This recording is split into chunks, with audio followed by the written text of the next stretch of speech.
నేను శాంతికుమారి, ఉమ్మడి నెల్లూరు జిల్లా గ్రంథాలయ చైర్మన్.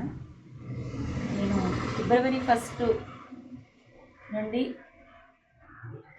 నేను బాధ్యతలు తీసుకున్నప్పటి నుంచి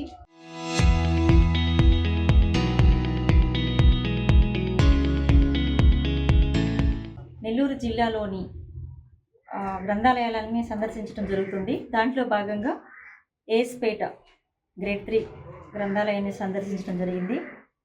చాలా దీనావస్థ స్థితిలో ఉన్నటువంటి గ్రంథాలయం ఏదైతే ఉందో ఇది మొదటి లిస్టులో ఉన్నట్టు అనిపిస్తుంది నాకు.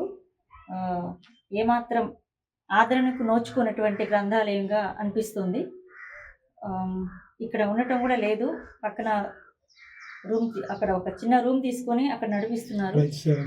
రైతు సేవా కేంద్రంలో నడిపిస్తున్నారు.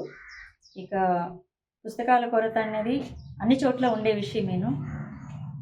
మౌలిక సదుపాయాలు అవసరం, కనీస అవసరాలకు కూడా ఫండ్ లేదు. కాబట్టి దీనికి పరిష్కారం ఒకటేనండి. లోకల్గా ఉండే ప్రజాప్రతినిధుల సహాయము, కొంత డోనర్స్ నుండి కొంత ప్రభుత్వం నుండి సహాయం తీసుకుని డెవలప్ చేయాల్సి ఉంటుంది.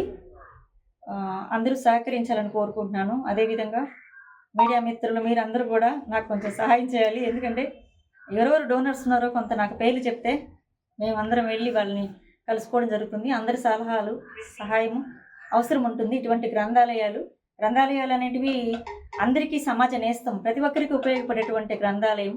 ముఖ్యంగా విద్యార్థులకు కూడా ఏకాగ్రతకి ఒక నిశ్శబ్ద ఆలయం లాంటిది గ్రంథాలయము. కాబట్టి విద్యార్థులు కూడా ఇక్కడ చదువుకుని ఎగ్జామ్స్లో వాళ్ళు మంచి ఏదైనా సీట్ కొట్టినప్పుడు కూడా ఆ గ్రంథాలయానికి మంచి పేరు వస్తుంది, ఆ ఊరికి మంచి పేరు వస్తుంది. కాబట్టి నా యొక్క అభిప్రాయం ఏంటంటే అందరూ కూడా కలిసి సమాజ నేస్తాన్ని మన నేస్తంగా మార్చుకోవాలంటే అందరి సహాయ సహకారాలు అందించాలని కోరుకుంటూ సెలవు తీసుకుంటాను.